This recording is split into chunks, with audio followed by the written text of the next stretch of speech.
नमस्कार. 30 जानेवारी 2021च्या लोकसत्ता न्यूजपेपर डिस्कशनमध्ये आपलं सर्वांचं स्वागत आहे. सर्वात आधी आजच्या दिनविशेष.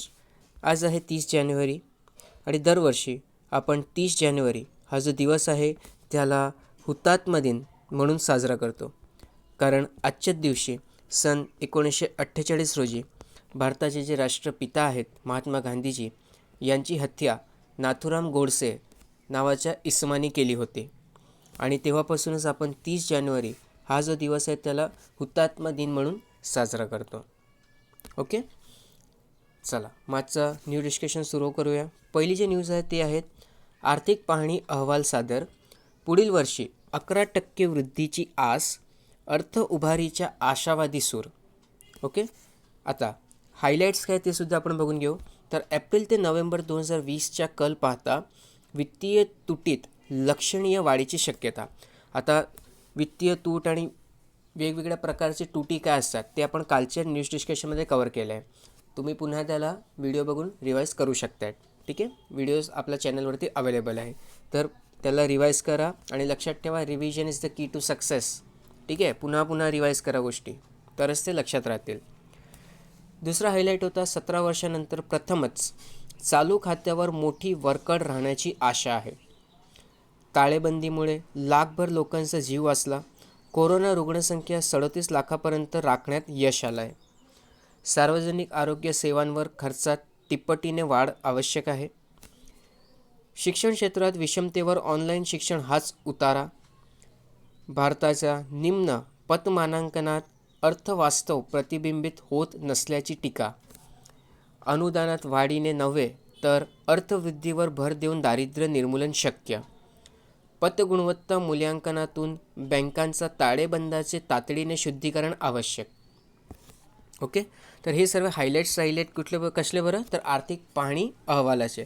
आर्थिक पाहणी अहवाल आहे त्यालाच आपण काय म्हणतो इंग्रजीमध्ये, तर इकॉनॉमिक सर्वे म्हणतो. ओके, काय म्हणतो आपण त्याला, इकॉनॉमिक सर्वे. ठीक आहे, आता थोडीशी माहिती आपण इकॉनॉमिक सर्वेविषयी घेऊ. तर सर्वात पहिले इकॉनॉमिक सर्वे जे आहे ते दरवर्षी प्रकाशित केला जातो. ओके, आणि बजेट प्रकाशित होण्याचा एक दिवस आधी आपण इकॉनॉमिक सर्वे हा प्रकाशित करतो.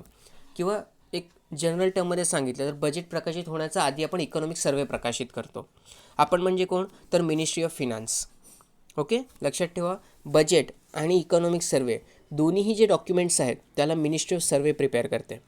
आणि त्याच्या अंतर्गतसुद्धा डिपार्टमेंट ऑफ इकॉनॉमिक अफेअर. ठीक आहे, काय बरं, department of economic affair, ministry of finance हा इकॉनॉमिक सर्वे प्रिपेअर करते. आता इकॉनॉमिक सर्वे जो प्रिपेअर केला जातो ते चीफ इकॉनॉमिक ॲडवायझर जे असतात त्यांच्या अध्यक्षतेखाली हे प्रिपेअर केला जातो. ओके, आणि हा जो इकॉनॉमिक सर्वेचा जो डॉक्युमेंट आहे ते दोन्ही गृहामध्ये म्हणजे लोकसभा आणि राज्यसभा पार्लमेंटचे दोन्ही गृहामध्ये बजेट सेशनमध्ये पारित केला जातो किंवा तिथे ठेवला जातो गृहाच्या पटलावरती. ओके, इकॉनॉमिक सर्वे जे आहे ते 1950-51 पासनं युनियन बजेटचा भाग म्हणून आपण साजर करतो आहे. ओके, आणि 1964 नंतर त्याला बजेटमधनं सेपरेट करण्यात आला. ओके, लक्षात ठेवा 1950-51 पासून आपण बजेटचा भाग म्हणून हा इकॉनॉमिक सर्वेला प्रेझेंट करत होतो, परंतु 1964 नंतर इकॉनॉमिक सर्वेला बजेटमधून सेपरेट करण्यात आला आणि आता सेपरेटली त्याला प्रेझेंट केला जातो. ठीक आहे, त्यानंतर आता जे 2020-21चा इकॉनॉमिक सर्वे आलेला आहे त्याला यंदाचं बजेट सेशनमध्ये म्हणजेच की 29 जानेवारी 2021 रोजी निर्मला सीतारामन जे आपले फिनान्स मिनिस्टर आहे त्यांनी प्रेझेंट केला. ओके, आणि आपले सध्याचे चीफ इकॉनॉमिक ॲडवायझर कोण आहेत, तर ते आहेत कृष्णमूर्ती सुब्रमण्यम. कोण बरं, हे बघा कृष्णमूर्ती सुब्रमण्यम. ठीक आहे, तर यांच्या अध्यक्षतेखालीच आपण इकॉनॉमिक सर्वे जे आहे त्याला प्रिपेअर केला आहे आणि सध्या त्याला प्रेझेंट केला हाऊससमोर. कोणी बरं, तर निर्मला सीतारामन यांनी. ओके, तर हे आपण थोडीशी माहिती इकॉनॉमिक सर्वेविषयी सुद्धा घेतली, बेसिक्स आहेत. अजून याचा अंतर्गत काही महत्त्वपूर्ण टर्म्स आहेत ते जसे जसे न्यूजमध्ये येत जाईल तसे जसे आपण त्याला कवर करत जाऊ. ठीक आहे, पुढे प्रजासत्ताक दिनी झालेला हिंसाचार दुर्दैवी, राष्ट्रपती कोविंद यांची खंत, कृषी कायदे शेतकऱ्यांसाठी लाभदायक. ओके, आता लक्षात ठेवा राष्ट्रपती जे बाजू मांडत आहेत ती बाजू गव्हर्नमेंटची आहे. ठीक आहे.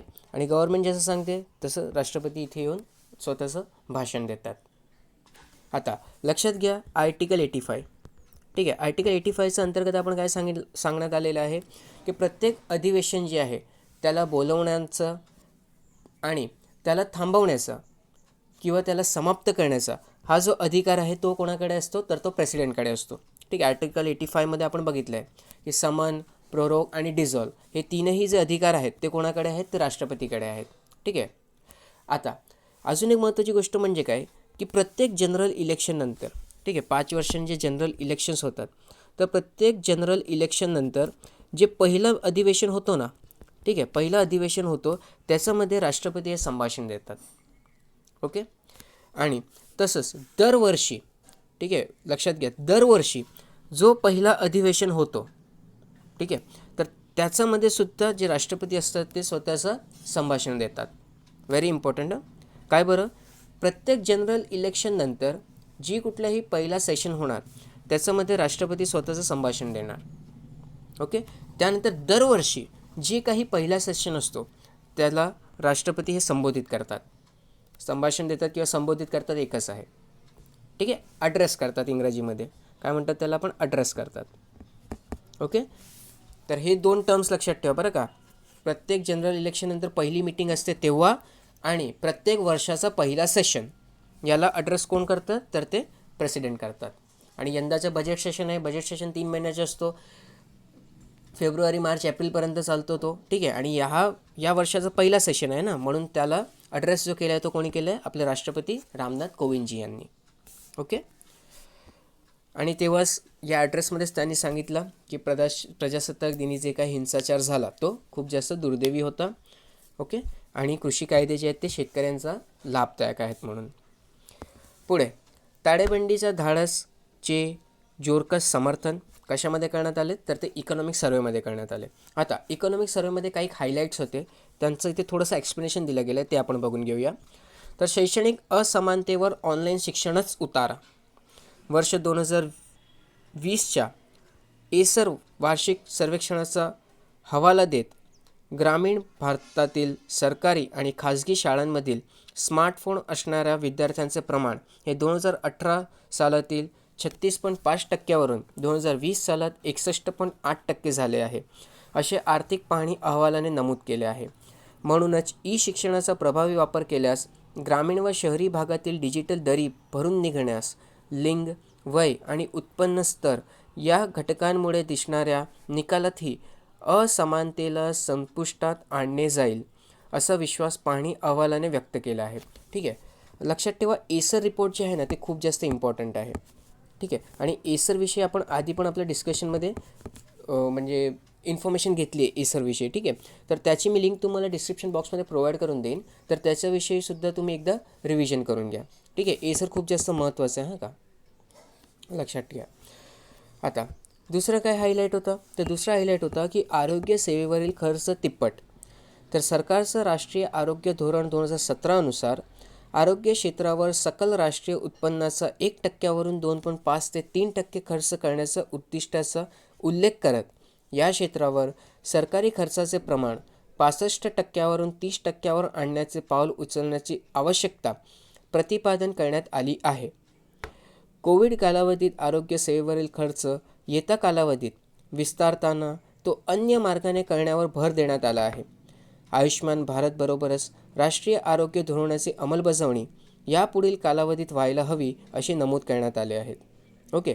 तर लक्षात ठेवा सर्वात महत्त्वाचं काय आहे, तर राष्ट्रीय आरोग्य धोरण 2017 याच्यानुसार काय ठरवण्यात आलं होतं की जे काही GDP आहे, ओके, त्याचा खर्च म्हणजे त्याचा प्रपोर्शनमध्ये आजपर्यंत हेल्थ सेक्टरवरती आपण 1% खर्च करत होतो, तर त्याला आता वाढवून 2.5 ते 3% एवढा करायला म्हणजे एवढं करणे आवश्यक आहे.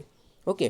आणि मॅक्झिमम जो खर्च आहे ना तो आता प्रायव्हेट सेक्टरकडनं काढायचा इथे, किंवा प्रायव्हेट सेक्टरमधून कसं काय जास्तीत जास्त खर्च करता येईल याच्यावरती आता भर देण्यात आलेला आहे. कारण गव्हर्नमेंट काय करते, तर सरकारी खर्चाचे जे प्रमाण आहे त्याला कमी करण्यावरती ते लक्ष देतं आहे. मग त्याची भरपाई कोण करणार, त्याची भरपाई प्रायव्हेट सेक्टर करणार. ओके. म्हणजे प्रायव्हेट सेक्टरकडून आता हेल्थ सेक्टरमध्ये खर्च वाढवण्यावरती भर देण्यात येईल. ठीक आहे, हे लक्षात ठेवा. पुढे आता बघूया अजून काही न्यूज आहे.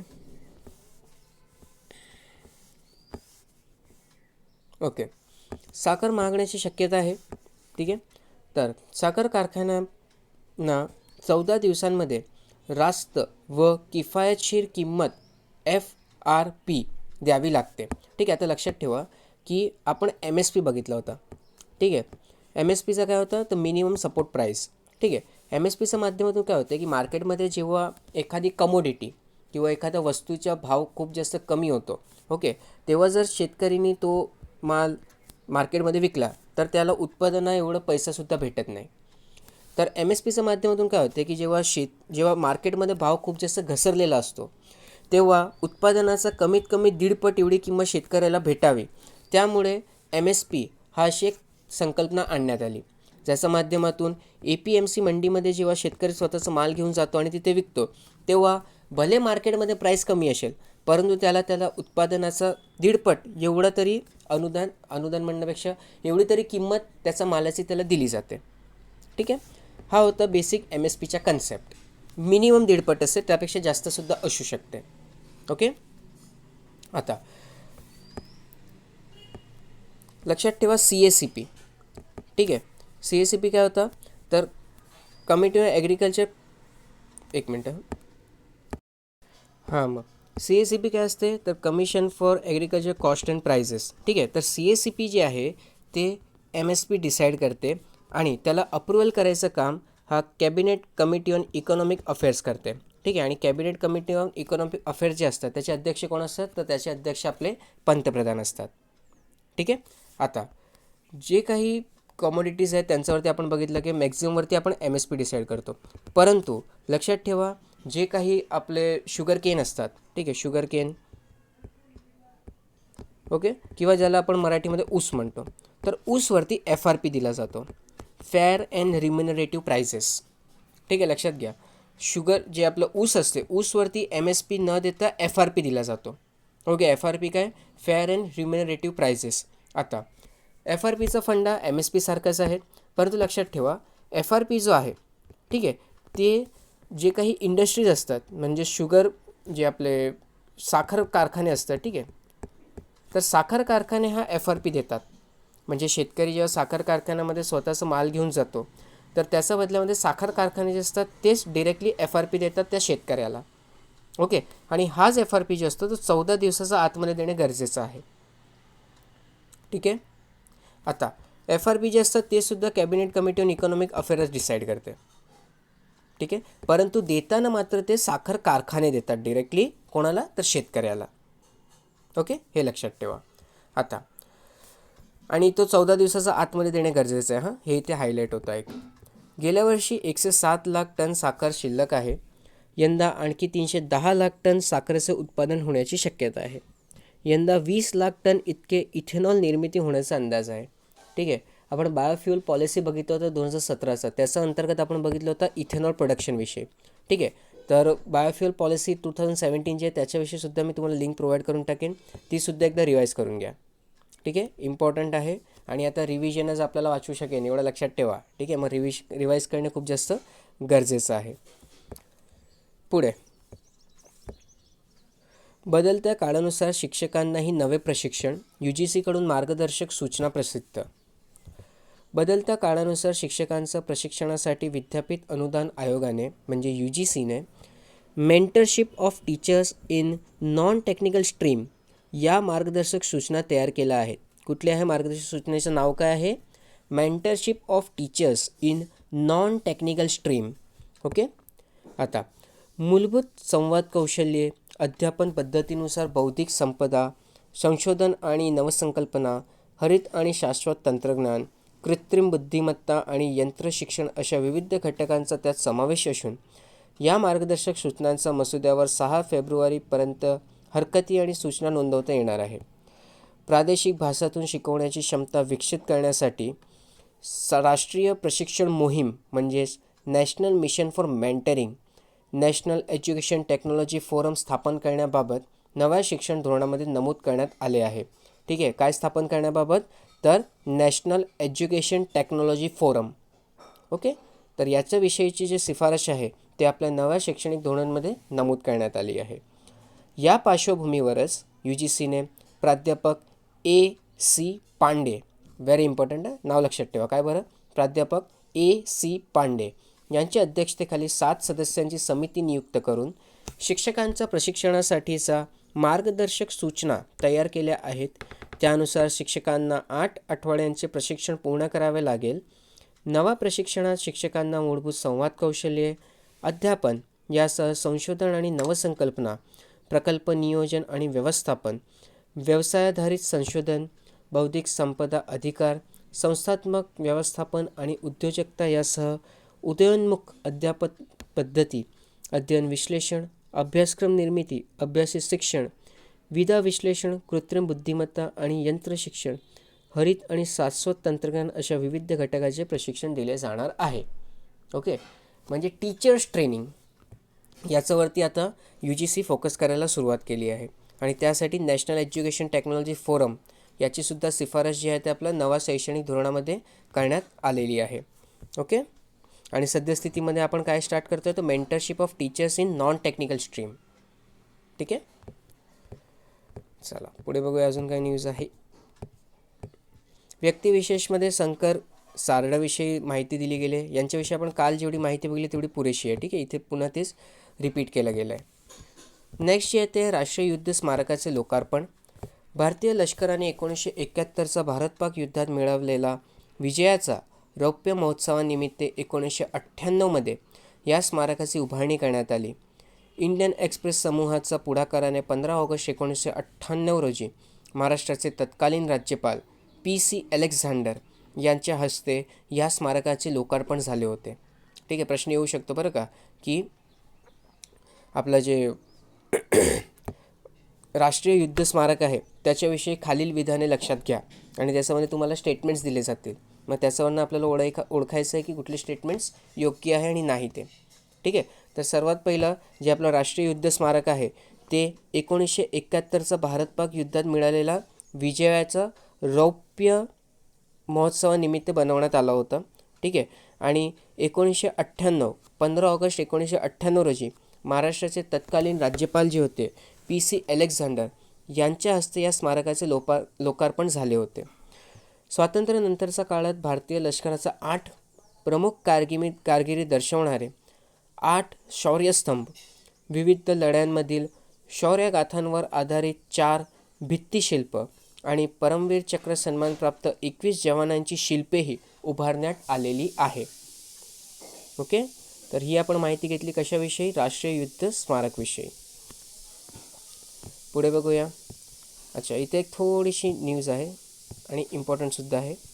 ठीक आहे, आपण जेव्हा विमेन एम्पॉवरमेंटची बात करतो तर त्याच्यामध्ये इंटरनॅशनल ऑर्गनायझेशनसुद्धा कशाप्रकारे पार्टिसिपेशन देत आहेत त्याच्याविषयी माहिती दिली गेली आहे. आणि इथे माहिती राष्ट्रीय म्हणजे संयुक्त राष्ट्रसंघविषयी आहे. ठीक आहे, तर संयुक्त राष्ट्रसंघाने 1 ऑक्टोबर 2020 रोजी जगातील सर्व देशांच्या शिखर परिषदेत 2020 ते 2030 हे संपूर्ण दशक महिला विकास आणि शाश्वत विकास यांच्याबद्दलचे कृती दशक म्हणून जाहीर केले आहे.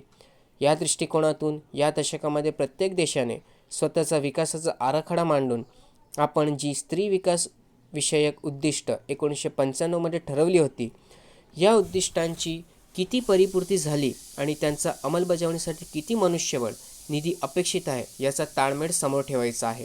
ठीक आहे, लक्षात ठेवण्यासारखी गोष्ट काय आहे तर 2020 ते 2030 हे संपूर्ण दशक जे आहे ते महिला विकास आणि शाश्वत विकास म्हणून साजरा करणार आहे. ओके, तर थीम काय आहे, महिला विकास आणि शाश्वत विकास. ओके, त्यानंतर विकासात कोणालाही मागे सोडू नका, सर्वांना बरोबर घेण्याचा सामावून घेण्याचा आपण प्रयत्न करूया असे त्यातील सूत्र आहे. त्याबरोबरच 2030पर्यंत सर्व क्षेत्रात सर्व स्तरावर 50% स्त्रियांचा सहभाग असावा हाही संकल्प करण्यात आला आहे. हा जाहीर संकल्प सर्व देशांचे पंतप्रधान आणि राष्ट्राध्यक्षांनी केला आहे. ओके, तर इथे थीम लक्षात ठेवा, 2020 ते 30चा थीम काय आहे, कोणाचं, संयुक्त राष्ट्रसंघाचा. काय बरं, महिला विकास आणि शाश्वत विकास. ओके, पुढची न्यूज बघूया. पुढे काही न्यूज आहे?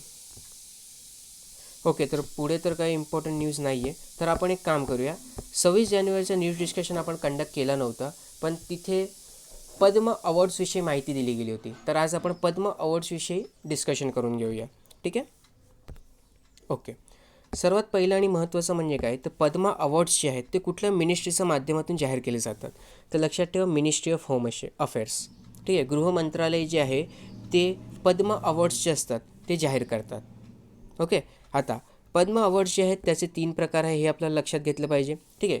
सर्वात पहिले पद्मश्री, त्याचा वरचा जो असतो तो असतो पद्मभूषण आणि त्याच्यावरती पद्मविभूषण. ठीक आहे, म्हणजे जर आपण क्रम लावला तर पद्मविभूषण, पद्मविभूषण, ठीक आहे, त्याच्या खाली पद्मभूषण, ठीक आहे, पद्मभूषण आणि शेवटी मग पद्मश्री. ओके, अशा प्रकारे त्याचा क्रम लागतो. पद्मश्रीपेक्षा मोठा आहे पद्मभूषण आणि पद्मभूषणपेक्षा मोठा आहे पद्मविभूषण. ठीक आहे. आता हे जे अवॉर्ड्स आहेत ते कुठल्या कुठल्या फील्डमध्ये दिले जातात, तर art, social work, public affairs, science and engineering, trade and industry, medicine, literature and education, sports, civil services etcetera. ठीक आहे, तर या फील्डमध्ये हा पद्म अवॉर्ड्स दिले जातात. पद्मविभूषण जो असतो तो एक्सेप्शनल आणि डिस्टिंग्विश सर्व्हिससाठी दिला जातो. ठीक आहे, एकदम विशेष अशी जर सर्व्हिस कोणी जर दिली असेल तर त्याला पद्मविभूषण हा दिला जातो. ओके. तसंच पद्मभूषण जे आहे ते distinguish service of high order. ठीक आहे, काय बरं, distinguish service of high order या कॅटेगरीसाठी पद्मभूषण दिला जातो. आणि पद्मश्री जो आहे तो जे काही आपण वरती फील्ड्स डिस्कस केले, जसं की art, social work, public welfare, civil services, ठीक आहे, इंजिनिअरिंग, ट्रेड अँड इंडस्ट्री, तर या सर्व फील्डमध्ये पद्मश्री दिला जातो. ओके. लक्षात घ्या, पद्म अवॉर्ड्स जे असतात ते रिपब्लिक डे म्हणजे प्रजासत्ताक दिनाच्या दिवशी जाहीर केले जातात. ठीक आहे, म्हणजे दरवर्षी 26 जानेवारी रोजी पद्म अवॉर्ड्स जे असतात त्याची जाहिरात केली जाते. यंदाचे जे पद्म अवॉर्ड्स आहेत त्याच्यामध्ये 119 पद्म अवॉर्ड्स इन्क्लुडिंग, म्हणजेच काय की त्याच्या अंतर्गत एक ड्युअल केससुद्धा आहे, ते सुद्धा आपण बघणार आहोत. ठीक आहे, पण सद्यस्थितीमध्ये लक्षात ठेवा की 119 पद्म अवॉर्ड्स जे आहेत ते म्हणजे दिले गेलेत.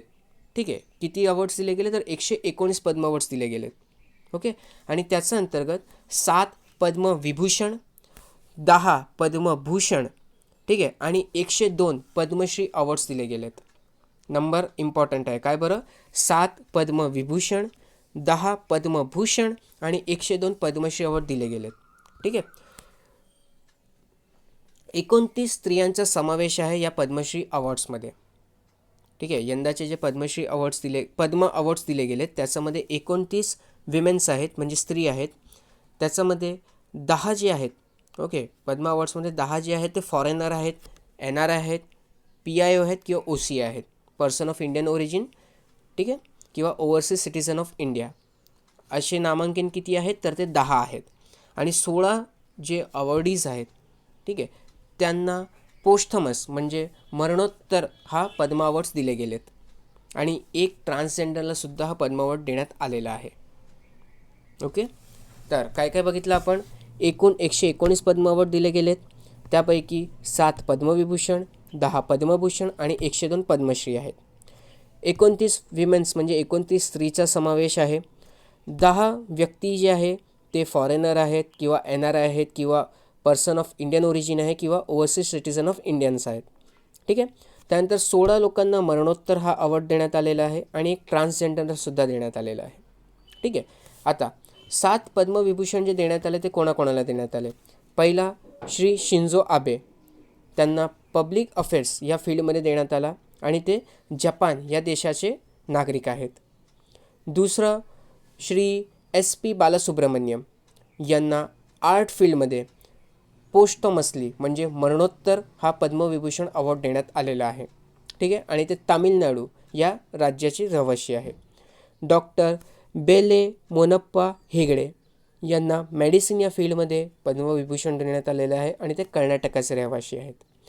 श्री नरिंदर सिंग कपानी, ठीक आहे, यांनासुद्धा मरणोत्तर देण्यात आलेलं आहे आणि त्यांना सायन्स अँड इंजिनिअरिंग या फील्डमध्ये कार्याबद्दल अवॉर्ड देण्यात आलेला आहे आणि ते USA चे नागरिक आहेत. मौलाना वहिदुद्दीन खान यांना स्पिरिच्युअलिझमसाठी हा अवॉर्ड देण्यात आलेला आहे आणि ते दिल्लीचे रहिवासी आहेत. ठीक आहे. दुसरे आहेत ते आहेत बी लाल, त्यांना आर्किओलॉजीसाठी पद्मविभूषण देण्यात आलेलं आहे आणि ते दिल्लीचे रहिवासी आहेत. आणि शेवटचे जे आहेत ते आहेत श्री सुदर्शन शाहू, यांना आर्ट या फील्डमध्ये पद्मविभूषण देण्यात आलेलं आहे आणि जे ओडिसाचे आहेत. ठीक आहे. आता बघा सर, आमच्यासाठी 102 पद्मश्री आम्हाला लक्षात ठेवायची गरज आहे का? उत्तर आहे नाही. एकदा फक्त गोथ्रू करा त्याला. परंतु महाराष्ट्राचे जे काही व्यक्ती आहे ज्यांना पद्म अवॉर्ड्स भेटलेले आहेत त्यांचे नाव आणि त्यांची फील्ड लक्षात ठेवणे गरजेचं आहे. ठीक आहे.